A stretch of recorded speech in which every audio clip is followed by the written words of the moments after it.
And we are now joined by economic analyst Professor Ashwini Mahajan on the show now. Welcome, sir, to the program.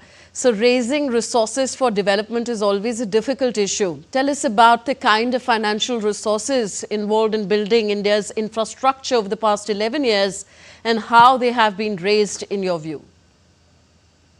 See, the government has been able to muster much of the resources, and if we make a comparison between uh, the previous government and this government, before 2014, the annual budget had only approximately 1 to 2 lakhs crores of rupees for the infrastructure. But this government in last year, it was 11 lakh 11,000 crores plus, and this year it is more than that. So resources are very, very important, and the government has been able to, uh, uh, you know, uh, help raise the resources through more of tax collections and resources from other sources. But the nothing can be more clear when we see the amount of infrastructure being constructed. It is all round: road, rail, metro, uh, air.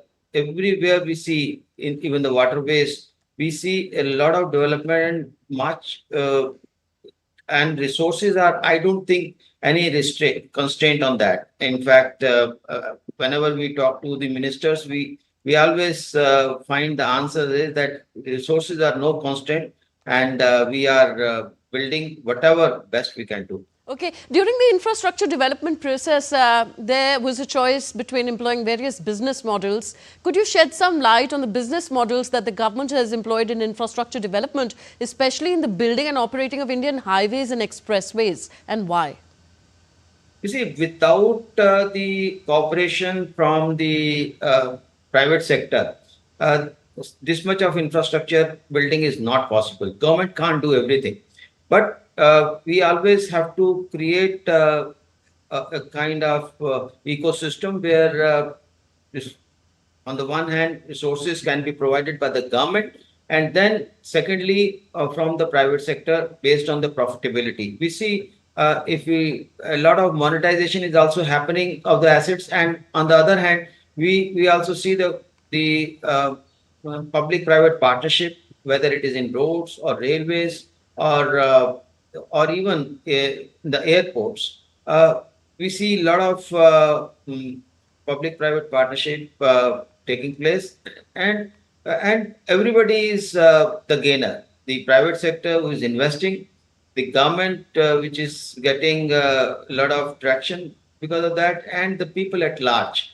If we see the economy per se is getting benefited out of it. If you see, our exports were not very competitive for the simple reason that we have very high logistic costs of transportation and others. So we have been able to reduce the transport cost. And in fact, whenever we talk of infrastructure, we talk only of the physical infrastructure. But we must appreciate the kind of infrastructure, the digital infrastructure which is taking place. Digi Yatra you mentioned in your report, but at the same time, other digital infrastructure is also very important. And this could not have been made possible without the cooperation of the private sector, without the business models being tried and uh, seen the success of that. Okay. Now, railways is also a major transporter of both people and economic goods. Could you underline what are the principal achievements in the development of Indian railways in the past 11 years?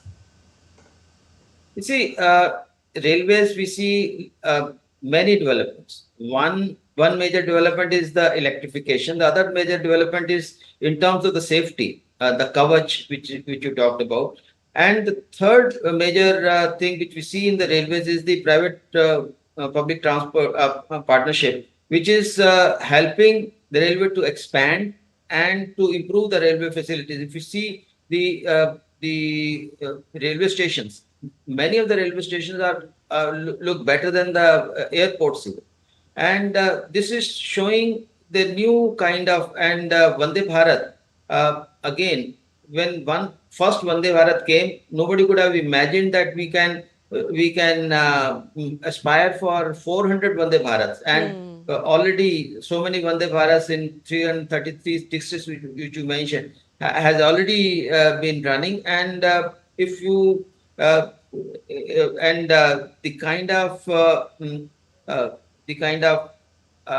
experience you see in Vande Bharat, and when you make a comparison between India and many of the developed countries, our railways are much cheaper, whether it is in the goods transport or in the passenger transport, and we are able to provide the same kind of experience and facilities in Indian Railways at 1/5 of the cost, or even at sometimes 1/10 of the cost, which is there in most of the European countries.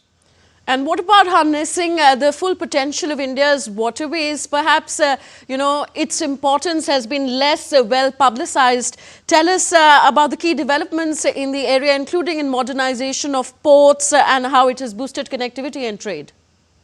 You see, waterways have always been very important historically as well, but we have been able to reinvent them, and now we see inland and waterways also working quite fine, and I expect in future uh, our burden on the road transport and the railway transport might get reduced with the development of the waterways.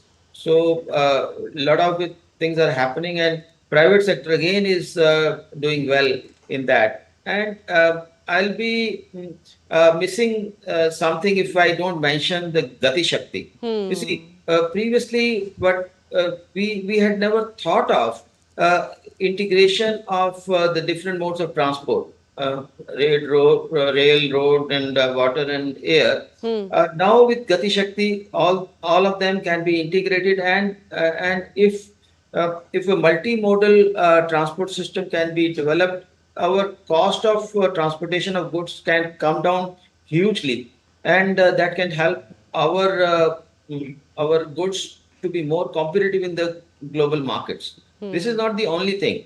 A lot of wastage is also reduced because of the Gati Shakti. We know earlier when the roads were laid, and immediately after 2, 3, 5, 6 months, again there will be road cutting, and other agencies will come. Now all agencies are getting together to build a better infrastructure without wastage, and this is something which is unique in India. I don't see, there are many things unique in India in terms of the digital infrastructure, in terms of physical infrastructure. So you don't see any parallel to Digi Yatra, you don't see any parallel to Gati Shakti, you don't see any parallel to many things, especially in the payment system. And all that is happening because of the digital infrastructure which the government has built. Indeed. Thank you very much, Professor Ashwini Mahajan, for putting the progress of last 11 years in these 5 minutes, 5 or 6 minutes. So thank you very much for explaining to us in detail.